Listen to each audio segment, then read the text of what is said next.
First thing I'd like to say is thank you for continuing on this journey with me.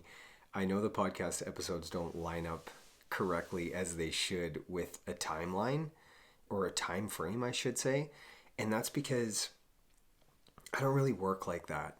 I don't really just want to put out content when I don't feel something. Like if I don't feel it, I delete it. I mean, I've stepped up to this microphone a number of times to try and put something out for people or put something out that was on my mind and it didn't align with the way I felt. So I deleted it. And I think that that's actually an asset within itself to be able to do that, to know when something isn't honest and authentic and you don't vibe with what you're putting out to the people, and people can pick up on that. So that's why I decided to do that and take some time and really understand myself more and understand the things I wanted to say before I said them. So this podcast is just in the beginning stages of what it is. And that also means that I'm in the beginning stages of myself as well. Like that's what I'm doing here is like March 3rd was 3 years clean for me. That's a big deal. That's a really big deal. It is. As an individual who spent over half of his life inside of addiction, inside of self-sabotage, inside of a lack of love for oneself. For those of you that are trying to relate to addiction, that's what addiction is. It's living with a lack of love for yourself. It's not knowing how to love yourself and not being given the education or the tools to do that on your own. So you continue through this destructive force of nature that you become. And my destruction was within myself through drug addiction, because I felt so deeply about so many different things. I was sensitive to feelings, to situations, to people, to scenarios in my life, that it made me feel so deep, empathetic in a sense, as we all are empathetic, but I can only speak from my own situation as an empath. I had the tendency to cry when I was happy, cry when I was sad, and cry when I was angry. This was just the emotion that I chose to use as a form of a display of self-expression over certain situations. But in my family, we never communicated about that. And we were never taught how to process or talk about our feelings. So more so what I witnessed was to bury them. So in my own personal journey, I never learned how to communicate about emotions. And I think that that's something that we can all relate to, because in most countries, we are not taught how to do this, because human beings are human beings anywhere in the world. We are not Chinese, we are not Canadian, we are not Mexican. We are human beings, a part of the human race, which is why we all can relate to the things that are going on inside of us. Yet more often than not, we're taught to judge from an external perspective, because that divides us. But none of that actually matters. What really matters is what goes on inside of us, because that's where all the true value is. That's where we get to be our unique, honest, authentic self. But for me personally, I was never taught how to communicate about those emotions and how to process them. So I chose drugs because it just stopped me from feeling. I felt so much, so I needed something that would stop me from feeling. There was never a loving relationship with the drugs. Nobody wakes up and decides they want to use heroin for 20 years or, smoke crack or do cocaine or any of these drugs, or drink alcohol or anything that's destructive to the human nature of love. Like, you learn to do that because you weren't taught other ways how to do things. So drug addiction and addiction in itself is an easy one to attach to. Some people shop. This is why we have sales everywhere, is because that idea sends a message to their brain that they can distract from what they're feeling to buy something so that they can feel something. But in my situation, I needed to distract from feeling altogether because I felt on such a molecular level. So the addiction worked very well for me. So to spend, over half of your life without the proper tools, how to grow through that, you learn some very difficult behaviors, and you create some enormous emotional traumas. And to alleviate those, you continue along the path of addiction. But when I was in jail, I was brought to a place of an awareness, a place of love, and a place of understanding for myself through an avenue of spirituality. I had unlocked something inside of myself by reading a book about another individual who had walked a very similar life to mine. And in the book, he had surrendered his love to Jesus. And basically what that meant was, I think that he surrendered his self to a source of love, to allow a source of love to love oneself. Because that's how I've come to understand it. Because I did the same thing and spoke some words inside of my jail cell. I basically just said that I surrendered my love to Jesus, and I'm not anyone who was a religious individual or had any real connection to this idea of Christianity or any religion for that matter. But I was just at a place in my life where I needed something. I needed something. I needed anything. I was homeless and I had no one and I had nothing. So I was essentially just left with myself. And I read that book and it kind of spoke to me. So I thought, you know what? In this moment, I have nothing and I have no one. What do I have to lose? If this man found love and has all this wonderful life by speaking a couple words, then I'm going to try it too. And I did. And, immediately I had a wave of love and peace wash over me like I'd never understood in my life. I was vibrating at such a high intensity, it felt like I was floating. It was just personal. It was just for me. I just share this because I want it for the whole world. And spirituality is not religion. Spirituality is love. That's what it is. But you've got to understand love on your own terms. So I share about my experiences and I share about the things that happened to me because a lot of people ask me, like, man, how did you overcome 23 years of addiction? For those of you that are listening to this and that you're currently in active drug use, I'm going to talk about the drug situation that I went through a little bit because I think it's necessary, for people to understand where I came from and why I do this. I, in the early stages of my drug addiction, started out with marijuana like everyone else and then, progressed to mushrooms because it was acceptable. And I advocate for organics absolutely for mental health these days. For sure, you just need proper education on how to use it. It's a wonderful tool. It's way better than pharmaceuticals. But you have to be educated on how to use these things. But after I tried mushrooms, I found it acceptable to try acid because it was a psychedelic as well.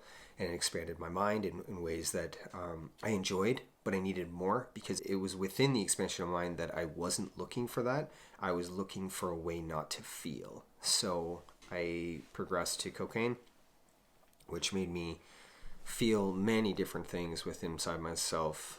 A lot of self-hatred, a lot of self-doubt. It was pure poison for me. I never enjoyed it at all, but it distracted me from feeling, and I got addicted to the chase of just trying to get money and then trying to get the drug. That's really what excited me. Never was it using the drugs. I didn't enjoy that at all. From there, because I was so sick and tired of being awake for so long, that one of my friends was experimenting with heroin. And I tried it after a long journey of him trying to convince me that it was good. I finally said yes, and I tried it, and I never really looked back after that because I could function on it. And I was just looking for a way not to feel and yet to continue to function. But as a high-functioning addict, is someone who can go to work, who can kind of seamlessly look like they have it all together. I can pay some bills. I can have an apartment, I can have a little bit of food. I was still able to look somewhat like I had it together. So, I was grateful for that. But anything that goes up must come down. I spent 2 years smoking it, and then I was introduced to the needle. And I spent 15 years with the needle. And once heroin wasn't really working for me all the time, I would go back with all the drugs, and everything went in the needle after that. So it became quite intense and quite powerful. Anything with IV is hard and fast, and as I lived my life that way, I was okay with that. But it took everything away from me very quickly because when you are messing around with the needle, life can become very destructive very quickly because of the intensity of the drug addiction. I overdosed 33 times with fentanyl over the last 2 years of my drug addiction. So I shouldn't be here, I am here, and I'm here for a reason, and I believe it's for me to be here to talk about the things that happened to me. And I'm very grateful for, the way I look. I'm still have everything in the right places, because I know many individuals that have been in addiction for quite some time have lost all their teeth and, a great deal of their health deteriorates that they can't come back from. So I'm very grateful to be in the position that I'm in, but I don't take that for granted. It's like, hey, like, you came through this, you got to do something with it. So that's how I approach this whole thing. It's within that approach that I need to become honest, right? So I've taken a step back from time to time because I go within myself. After 23 years of bad behaviors and bad patterns within your lives, bad belief systems, you begin to open doors within yourself, and you try and discover who you are, and you have to rebuild this individual that you want to become. And I'm so grateful that I don't walk alone. That's why I talk about spirituality thing, because love has my back all the time, because I accepted love and love accepted me. And I did that just through speaking some words through a book. Now, you have to arrive there on your own circumstances, but I'll share about how it happened for me, right? And the benefits of what happened for me. Now, I give back to the community as a way to give the love that was given to me. I don't take that for granted by any means. So I definitely am down in the east side of Vancouver, and I make peanut butter and jam sandwiches every Sunday. And I take them down there with cases of water, and I hand them out in a little wagon, and it's so wonderful because, people always ask me, what organization do you work for? And I'm like, there's no organization. 3 years ago, I used to live down here. That in itself is just a distribution of my time and my love that I give these people. And I listen because I was one of them. And I would encourage you, if you've been through something in your life, to go give back into those areas that you overcame, because that's a big part of the healing, is to see people where we once were and encourage them to grow through what they're going through. Because I didn't just make it through the things I went through to run off and start a company and make money and go live my life on a personal basis. For me personally, that's not how it is. Like, because I'm a human being, a part of the human race. So, my brothers and sisters are everywhere, and a lot of people are struggling these days, and I see that. And I want to affect that in the most positive manner that I can, so that we can all evolve into this higher consciousness that I know that we're all headed towards. But in order to get to that higher consciousness, we have to learn how to love ourselves. And in order to learn how to love ourselves, we've got to process emotions, because it's through that darkness that we really are brought to the light. And that's what happened to me. My entire journey up until this point was my greatest asset. And it was very difficult. Like, it's not easy to say that. The challenges that I faced throughout my life through the addiction were incredible. I lost 3 children along that journey. They're still here, but have no contact with them due to the drug addiction. And I'm in my 3rd year now of sobriety and being in this place of love for myself. And I'm very close to putting that part of my life back together. But, even the understanding of that, like losing love, you still have to be patient with love. I have to be patient with myself, and I have to be patient with love, which is very difficult. I wanted to rush back in and just be with them right away, but that's not how it goes. When you make such a mess of your life, you have to first build a foundation within yourself and know who you are and be the things that you say. You have to become the person that you want to become. You can't just talk. You got to take action. That's the biggest thing when you're trying to overcome anything in your life. If you're trying to love yourself, you have to take action to get there.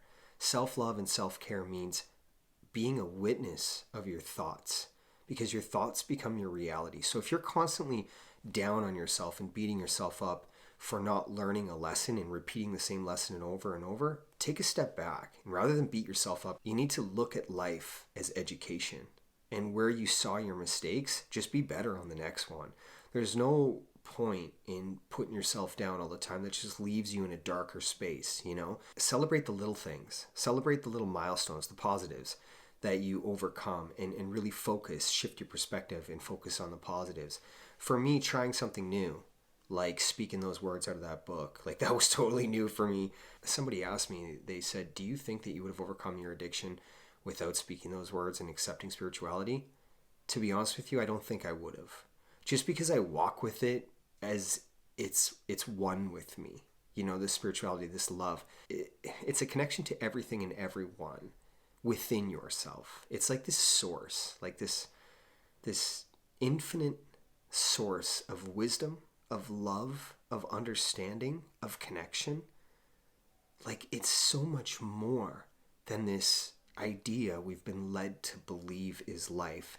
And that idea, what I'm talking about, is materialism, entitlement through jobs. And what I mean by that is people that have been called to a certain purpose. Let's say a doctor, for example.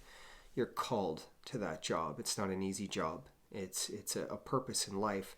But when you do something for a paycheck and you wake up and you have to do it every single day, the inspiration and passion that once was there, designed to be purposeful, is now taken away from you by the objective of a paycheck.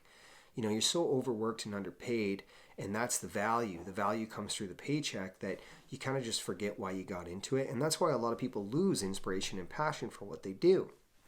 It's because it becomes a job. So there's a sense of entitlement when we get titles, right? But really, little pieces of white paper on the wall just tell us that we're an employee. Education is meant to be free for everyone.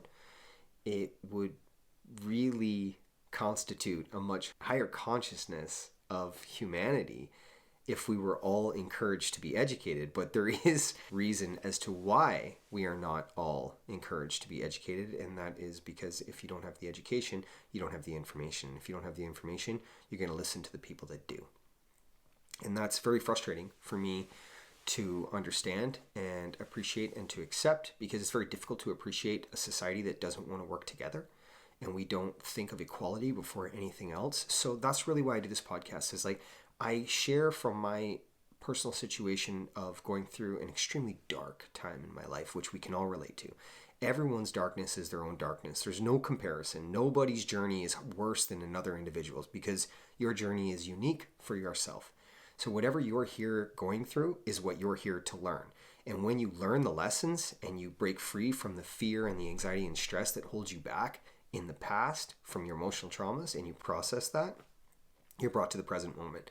And when you're brought to the present moment, you're able to look around and what's going on around you.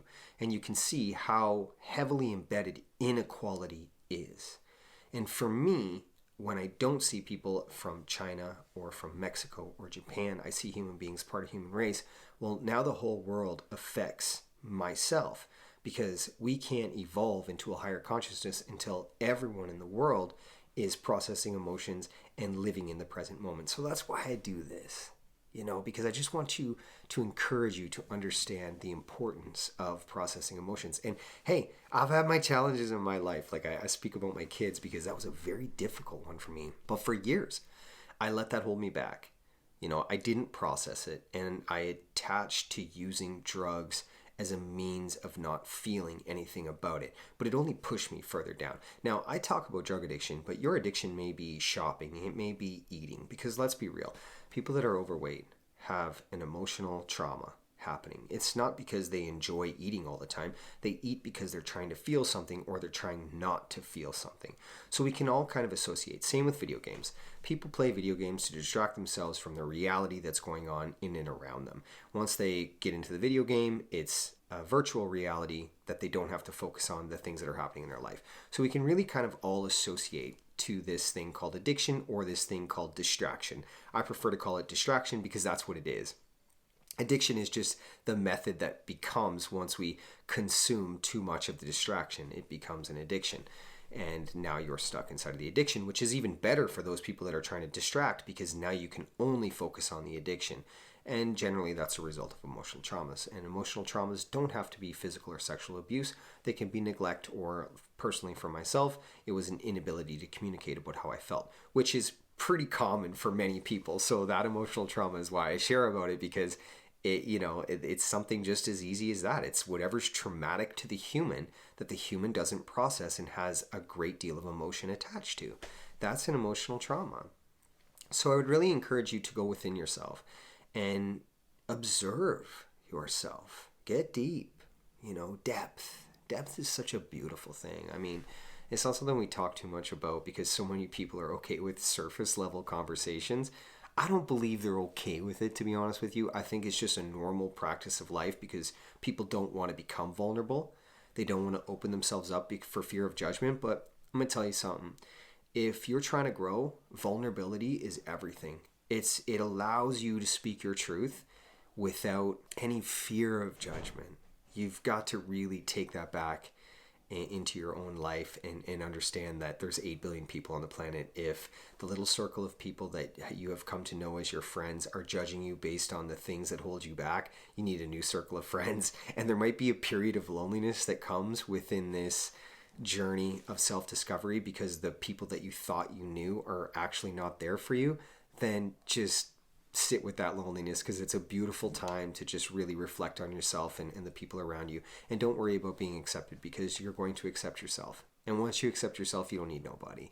And I would really encourage you to begin by accepting spirituality and opening love up within yourself, and asking love to come into your life in however you feel, the manner that you want to do it. There is no right or wrong answer for asking love to come into your life. Just open your heart chakra, and by doing that, just ask. Just ask to open the heart chakra and have love come into your life, and sit with that. And that's a great way to start. You know, if you're looking for a way, or if you're not knowing how to do it, that it's simple. It's not complicated, and it's very personal. So it's however you want to do it. I mean, when we're talking about love, love is the most powerful thing on the planet, and that's why I talk about it. This is why media outlets don't talk about it. This is why it's constant directive and narrative to feed you a fear-based agenda. Because if you're afraid all the time, you can be controlled. And let's be real, right now there's a lot of control going on in the world by people who shouldn't have this power. And I want to remind you of that, remind you of your power. And by doing that, I'm going to remind you of love, because love is how you came into this world. You came in such a powerful human being. And don't think that you're so far removed that you can't get back to that. Because as an individual who faced 23 years of addiction and spent time on the street and was in jail, hey man, I took my power back. The things that I have in life that are most valuable today to me are the things that are within me. The power, the ability to think for myself, the awareness, the vulnerability, the communication, the trust, the respect, the honest friendships that I have created, the relationships with people that are around me, with my family.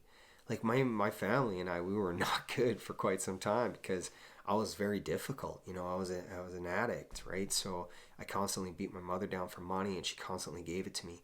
Which, anyone listening to this, if you have an addict for a child, please stop giving them money.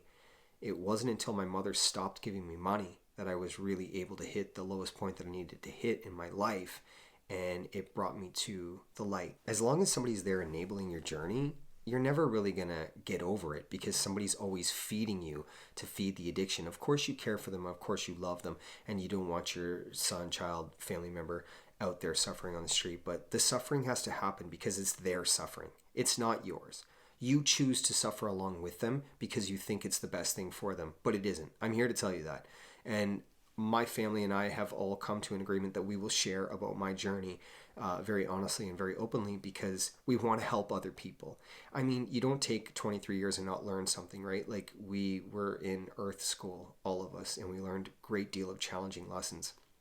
So, you know, it has to be for something. So that's why we share about this kind of thing. And that's why I talk about what my family went through as well. And I think it's important, you know, for you to know that. I come from a wonderful family, like 2 very hardworking individuals that struggled for myself and my brother immensely. And I don't want that for anyone else. And drug addiction is becoming a distraction that many people are attaching to. And it's very common these days. So don't beat yourself up for that as well. Just try and communicate. The best thing you can give a child with addiction is love. Be there to understand that no matter what they need to talk about, that you're there to listen. Because that's really all I ever needed, was somebody to listen. But my parents didn't know how to talk to me. And that's very common as well. And you don't have to be parents. You could be a loved one. It could be a relationship. Whatever it may be. Communication is key.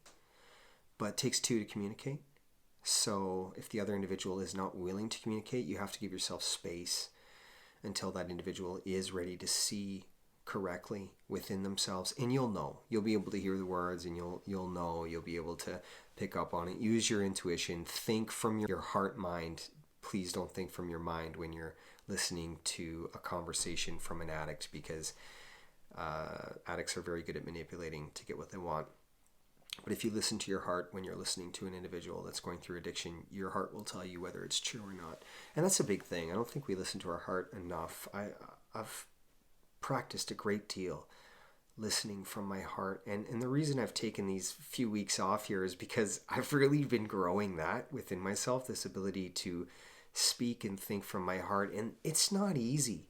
The manipulation that we have had within our lives to be so judgmental of ourselves and others distracts us from listening to our heart mind. But I can tell you, it is such a beautiful release to listen from the heart mind and to speak from the heart mind. It's so peaceful. I want to talk a little bit about meditation, because meditation and yoga have been a wonderful part of my journey, but they were both extremely challenging over the last 3 years. And I'll tell you why they were extremely challenging, because when I approached them as if it was something that was just going to work for me. Because the reason you get into meditation and yoga is because you see all these other people doing it and they have found this thing inside of it, right? So you want to try and get that within your life. But it's extremely challenging in the beginning because we have no information and we have no education, and it's something you do on your own. So it's something you have to discipline yourself to do. And anything that becomes work is usually work. So whenever I jumped into my yoga and meditation practice, it was really difficult because I didn't want to do it, because I had to struggle. And it was through that struggle that I didn't enjoy it. So because I didn't enjoy it, I couldn't see the benefits of it, because my mind kept telling me that it's difficult, I don't want to do it, which is very common in our everyday lives. So meditation and yoga taught me that. And that was a beautiful lesson. And they don't talk about that within meditation and yoga, like to see this struggle, to see the challenge as being a wonderful part of the practice. But I encourage you to see that, as well as with meditation. You lay down with meditation, the first time, your mind is going 50 million different directions. I mean, to try and focus on nothing is extremely difficult. But that's the beautiful part of meditation. That's the first bit of the practice, is to observe, is to become a witness of your thoughts. Not to try and fight them, and not to get angry at yourself that you can't meditate. That is meditation. Meditation is just becoming aware in the present moment. And if you're just observing how many thoughts are going through your mind, that's a beautiful place to begin. Because every day you'll be able to focus on your thoughts a little more. And that's a wonderful place to start self-love and self-care, because, like I said before, the thoughts shape our reality. So we tend to slow down and think before we speak about the things that really align with us. I centralize love at the beginning of every day. That way, before I speak or before I jump into an emotional reaction, I remember that I'm connected to everyone and everything. And that's important, right? It's really important to have an intention for the day, because it slows you down. You're no longer on autopilot. And many of us are just on autopilot. It's like wake up, work, eat, sleep, repeat. Throw kids in there, throw running around. It's like, at what point do we get a little bit of time for ourselves?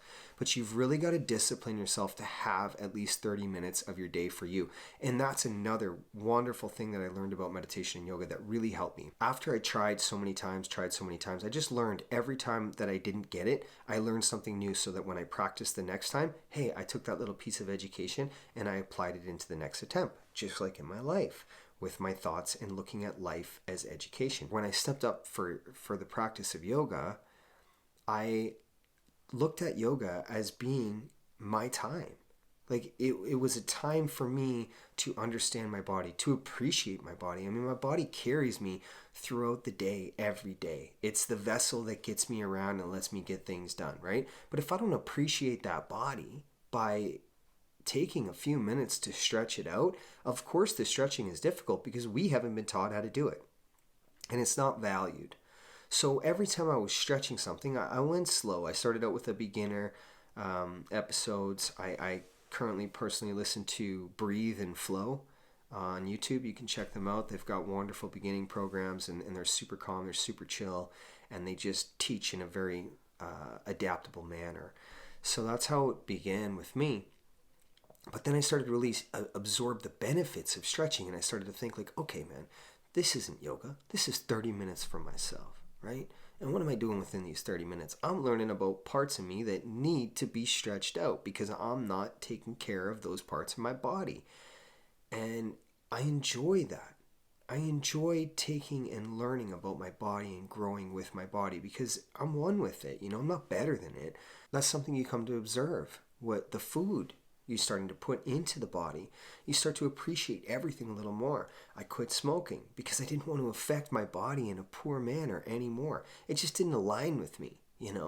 And that's been incredible in itself, to quit smoking and really just give yourself so much love and attention because you value something. It really has a wonderful way of growing into something beautiful. And mind, body, soul, man, like it's a pyramid of love, and it's a pyramid of success.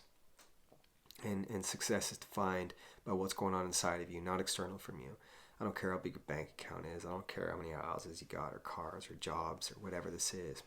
Everything that matters is inside. Because I know a lot of people that have money, but they got nothing going on inside of them, right? Their health is poor. Their personal attitude is poor. They don't care about other people. It's like, does that really define success? Me personally, I've come to understand success is something that comes from within me. Because if I wake up every day and I'm happy, and I try new things, and I encourage other people to grow, and I listen, and I give myself attention so I can grow more into the love, so I can authentically love other people around me, man, that's success. Like that is success. The universe opens up for you and it sees what you're doing, and it encourages that behavior to grow in and around you. So the people that start to align with you on your path are on the same vibrational frequency or same journey. Things start to happen and synchronicities start to open up and you start to see them. So, fear, anxiety, and stress of money and debt and doing things for other people that we don't want to do, it's just an observation.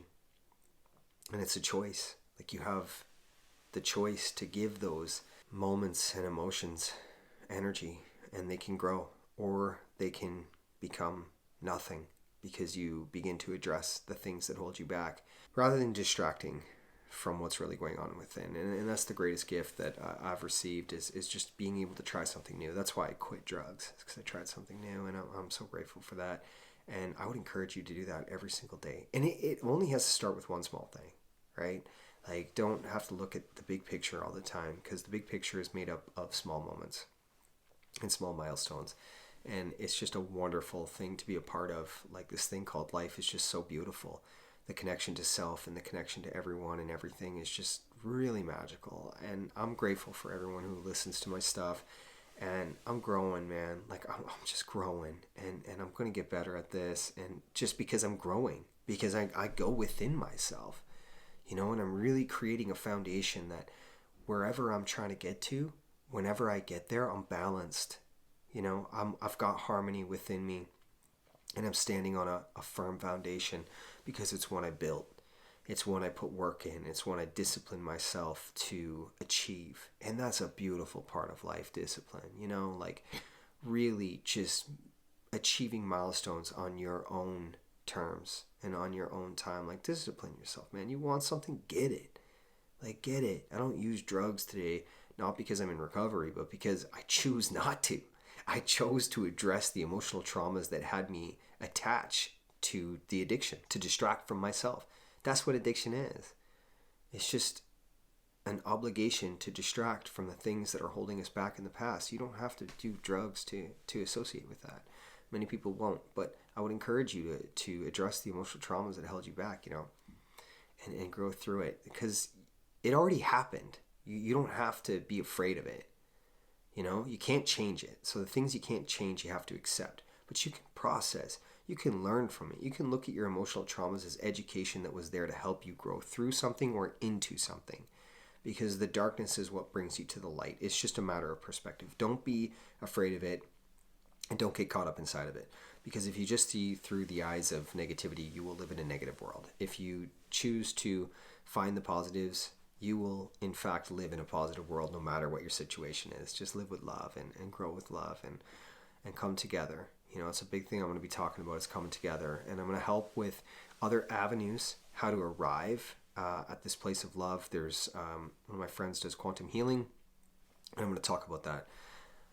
And I want you to grow into just the being of love that you came into this world as, and not be afraid anymore, and not see people as different from you, and have no judgments, because the place that we are going to is going to have just that. The times seem dark right now, and they are, but the darkness always brings us closer to the light. So just enjoy the moment, enjoy the ride, and remember that all of this is for something. I appreciate everyone listening to this, and I just appreciate you so much, because I know you're appreciating yourself by listening to the episodes, and by listening to the things I have to talk about, and things, other people that talk the way I do. It's a beautiful thing. You're growing, and you're becoming aware that there's something more. And if my journey shows you some of that, I'm so grateful for that. So much love. And as always, my social media is Real Talk for an Unreal World. That's the Facebook, the Instagram, and the YouTube. And TikTok. I got this TikTok thing now because that's what people are doing. But man, I suffer with that social media stuff. Like, it's not for me. It's just not. I really struggle with giving it time, because I just love living in the moment, and I love like just living life. Like, it's connections, human connections are so much more to me than trying to connect on a little device that, yes, I know is worldwide, and that's why I put the videos up, but that's all I really do with it, because I love the world, right? Like, and I travel, and I put myself out there, and I just want to meet the people, but for sure. And that's why I do the podcast, so we can distribute it this way. But the social media entities that are out there that consume so much of our time, they're really difficult for me. So forgive me if like that isn't where you think that it should be, because I'm just not that guy. I just don't do things for other people, and I don't try to be relevant, and I don't try to like appease that kind of thing. It's just not for me, and I would encourage you not to do that as well. Like, you don't have to sell yourself to nobody, man. Just be real, just be yourself, and enjoy life, you know? Like, people want to accept you, they'll accept you for you, not for what you put on your social media, right?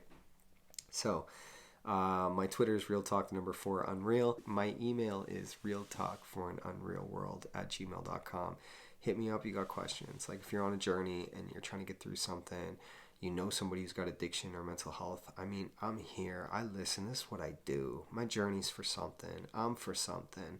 I'm not my job. I'm not my bank account. I'm a human being, a part of the human race. So to me, that means I'm here to connect, and we're here to share our experiences to help each other grow through experiences. So never feel like you can't hit me up, and if you got some questions or something going on. And much love. Like, I appreciate all of you for taking the time to get this far. So thank you so much.